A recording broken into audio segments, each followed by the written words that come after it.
Hi guys, and welcome to episode 2 of Influencing Magically. In this one, we're going to be looking at reciprocation. David, what are we going to learn? So, there's two forms of reciprocation. The pure one, and then also reject, retreat. Measured to increase results by as much as 500%. When I say results, somebody saying yes by 500%. Imagine if your success rate increased by 500%. So if you'd like to be able to increase your success rate by 500%, easy for me to say, keep watching.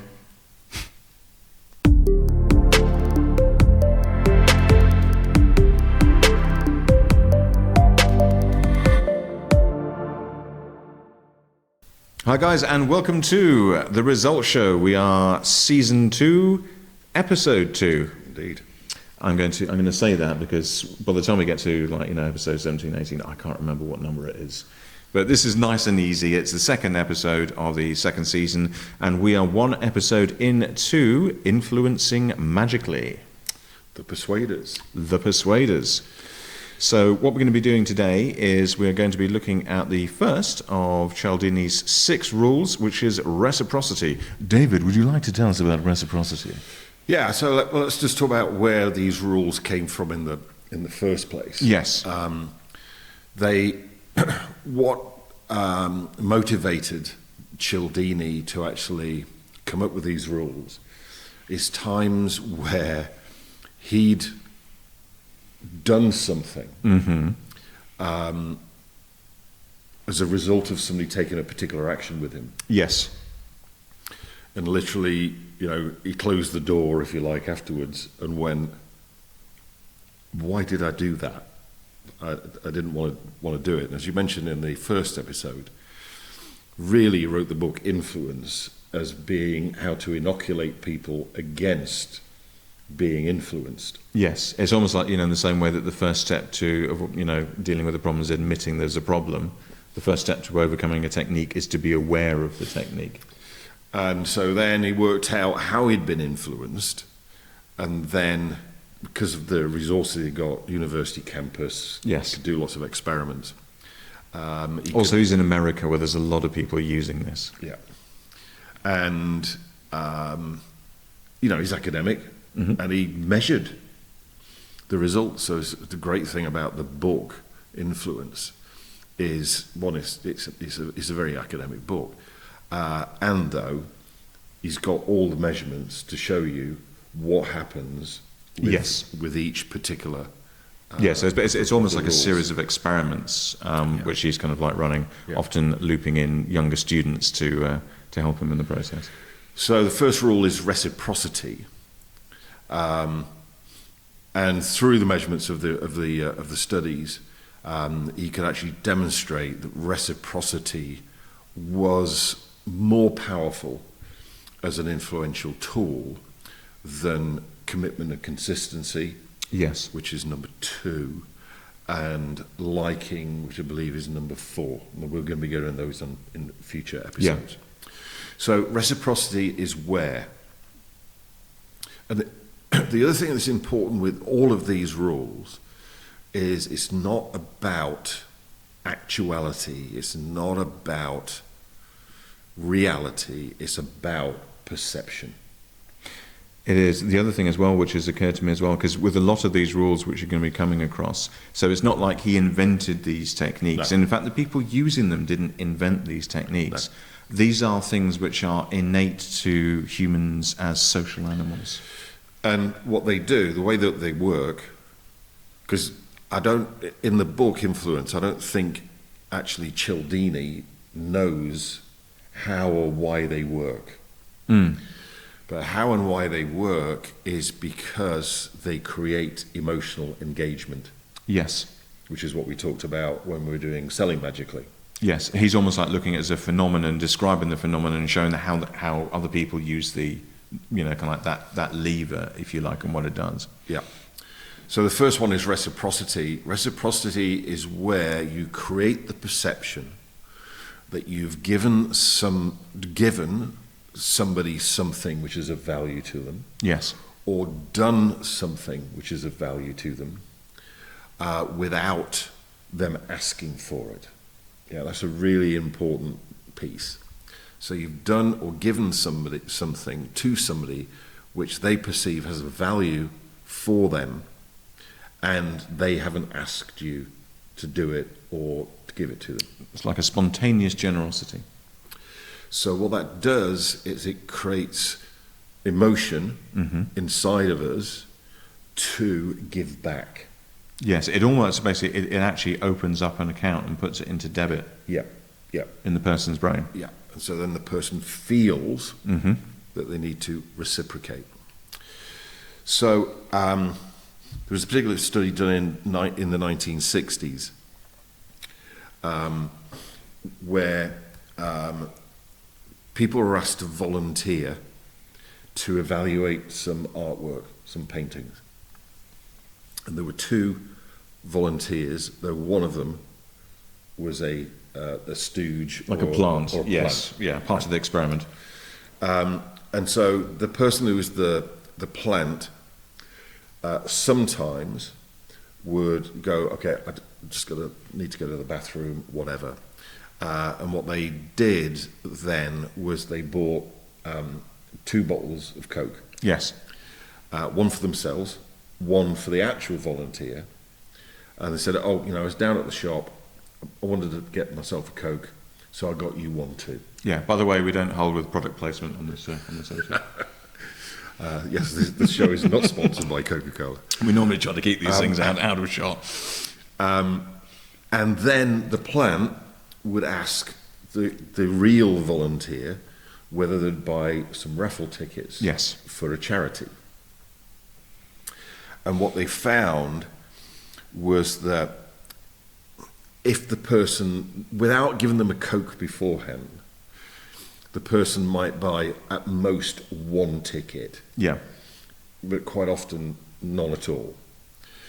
If the plant gave the person a Coke without being asked, the person who was a real volunteer would buy at least 2 tickets, but sometimes as many as 7 tickets. Yeah. So, the price of the ticket, I can't remember what it was, let me look at my notes.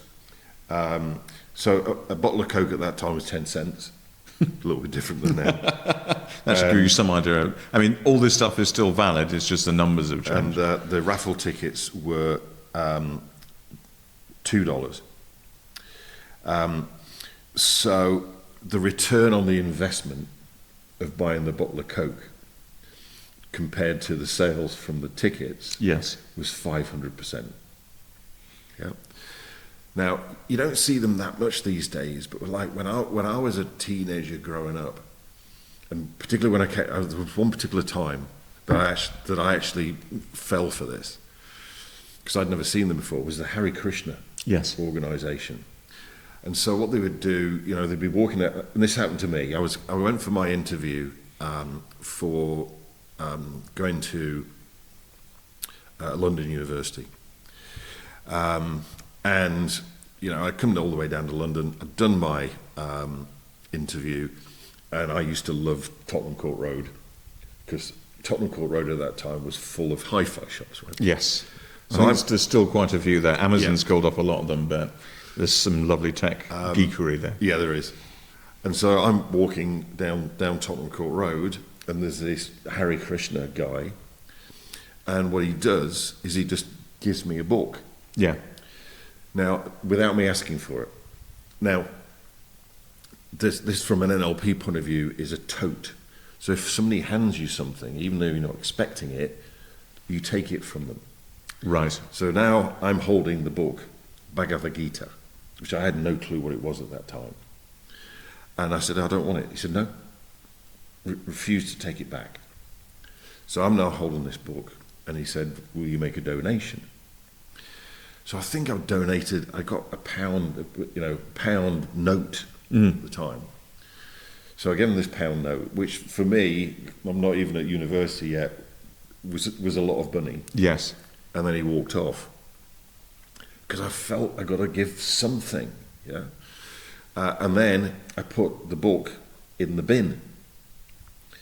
Now, when I realised later, many years later, what the Bhagavad Gita is, I actually bought a copy, which cost me 25 quid. But this law of reciprocity is so powerful that if you do see the Hare Krishnas, that they don't give books away anymore. Now they either give a newsletter or even just a flower. Yes. You don't really see them in the UK. You still see them at American, US airports and all that kind of stuff. People would rather cross the road to avoid being given a flower because they know that they'll feel compelled to reciprocate.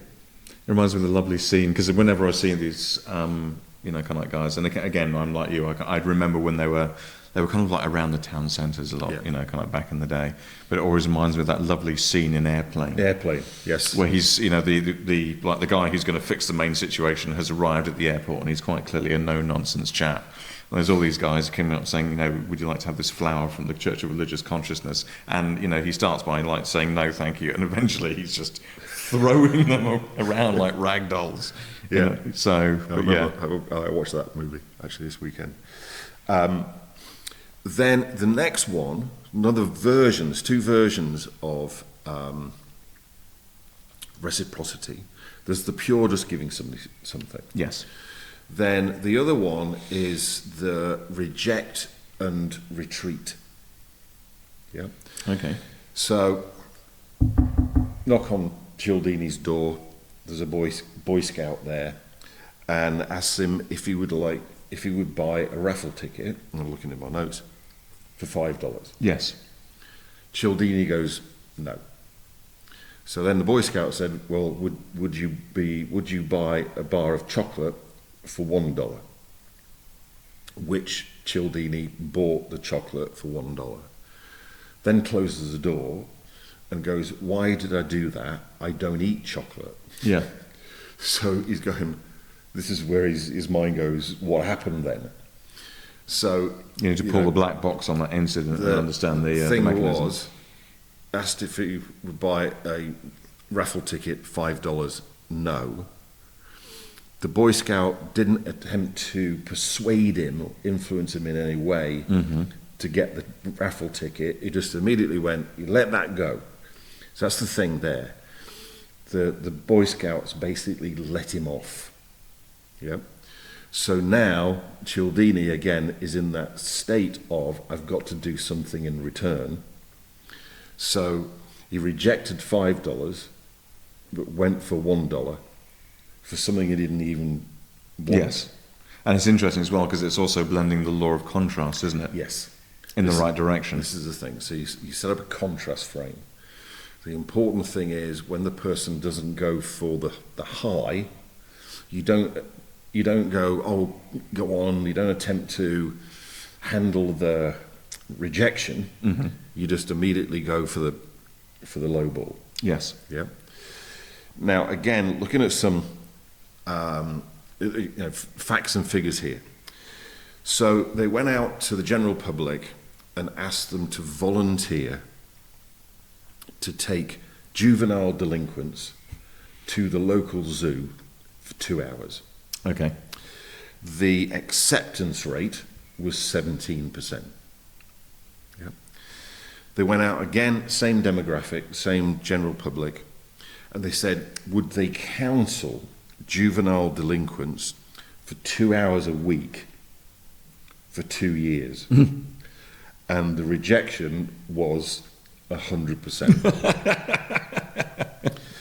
Our survey says no. They then said, okay, would you be willing to take juvenile delinquents to the local zoo for 2 hours? Yes. The acceptance went from 17% to 50%. Yeah. So what's that? You've nearly got a 300% increase. If you imagine what that would do to a business, going from 17% to 50%, it's just huge. It reminds me of, kind of if you get work done on your car and the guy says, yeah, we'll have a look at it. It's probably might be about 500 quid or something like that. It's like, okay, fair enough. And he phones up and says, oh, good news. It's actually going to cost you 350. Yeah. And you're going, oh, good. We've had a cancellation. Yeah. Or indeed, kind of like, yes, we've had a look at it and we can probably wangle it out for 350. Yeah. And it's not like, the garage aren't doing anything like wrong or mean. It's just they've actually given an estimate. But given the fact that, let's say this morning the car was fine, then something has gone wrong on it, and they're telling you it's going to cost you 350, and your reaction is, oh, good.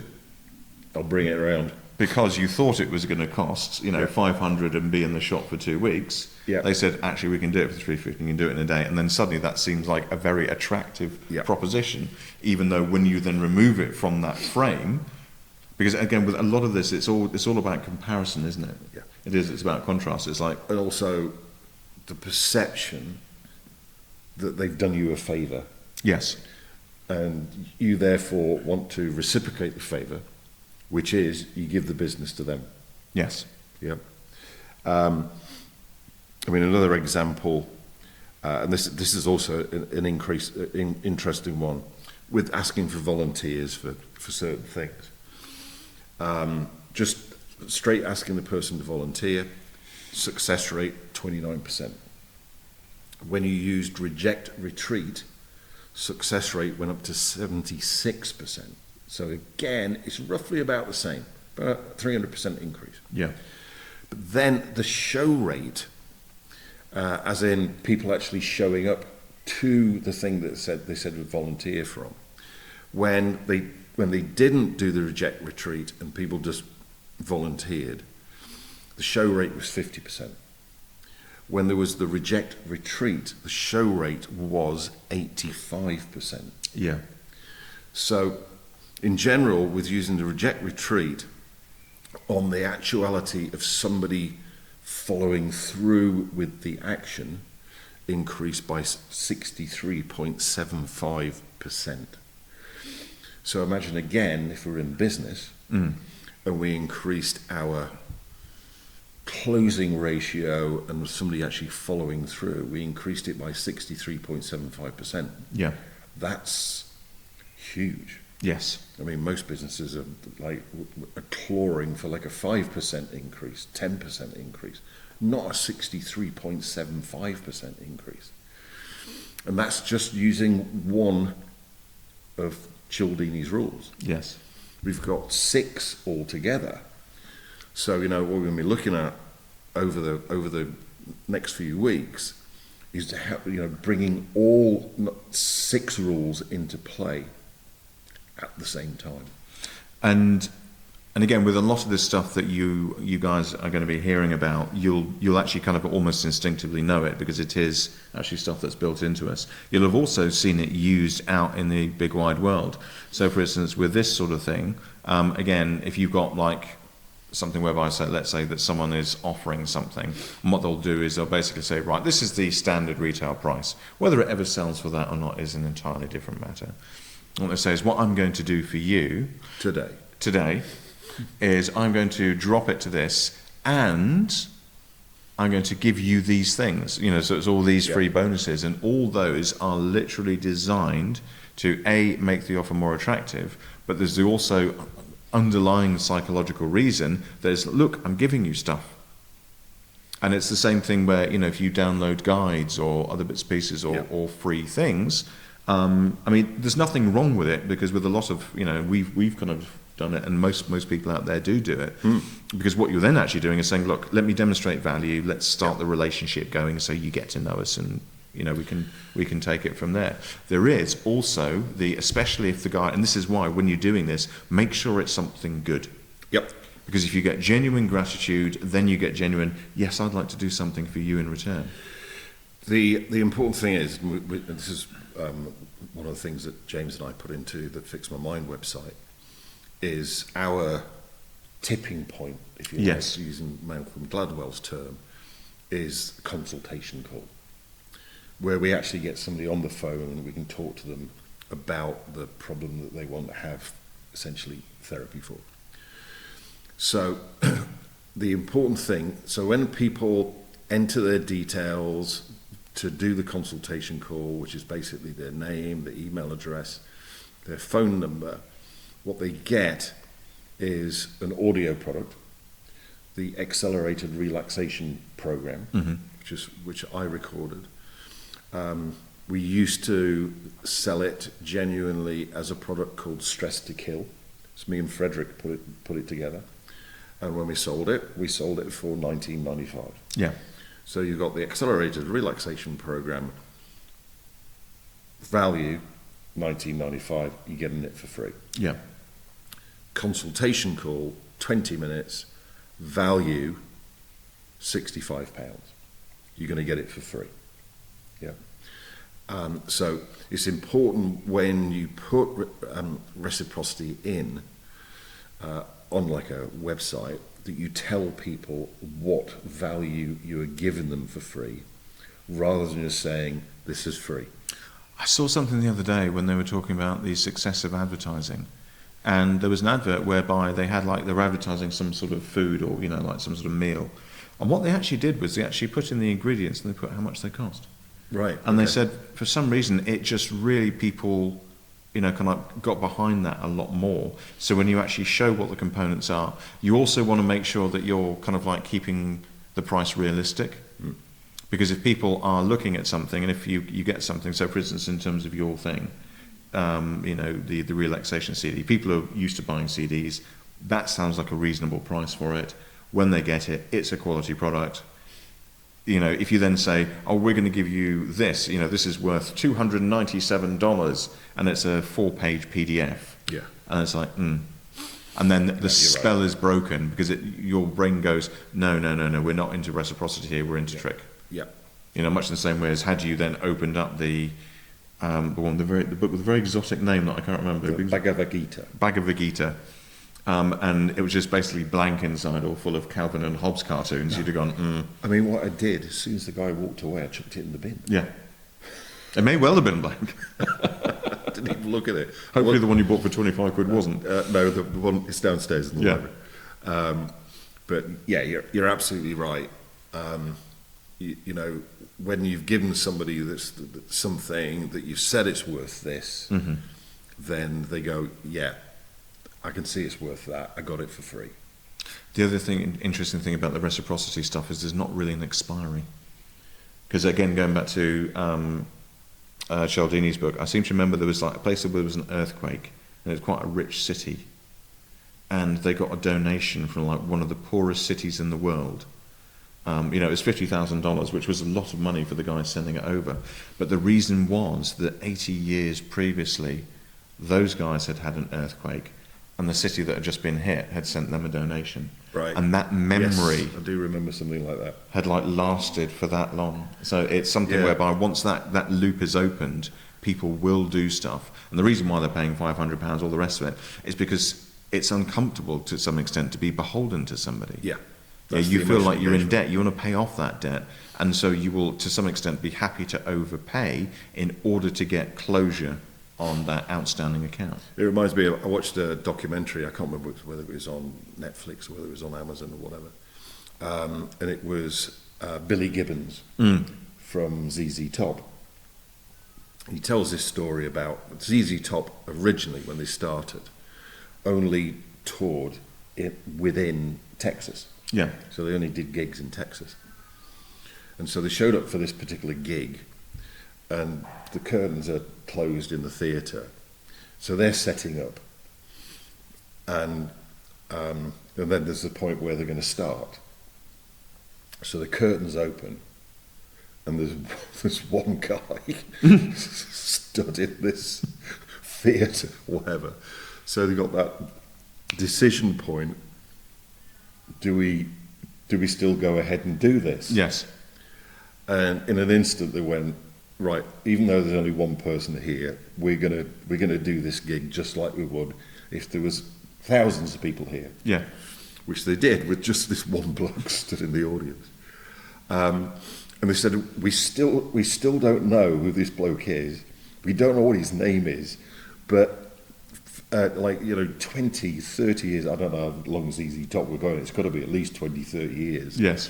Every now and again we look into the audience, there's that bloke. said, we still don't know who he is. We still don't know his name.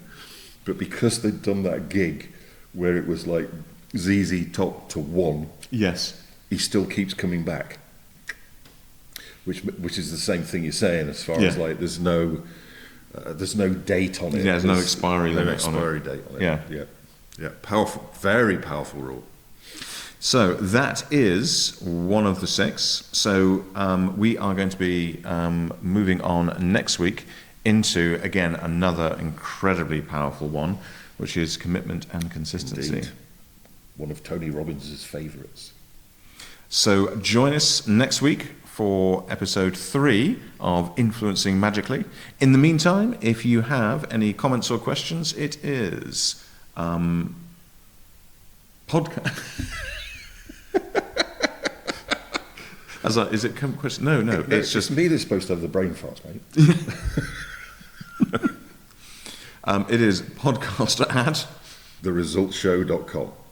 theresultshow.com, and we will see you slightly more awake next week.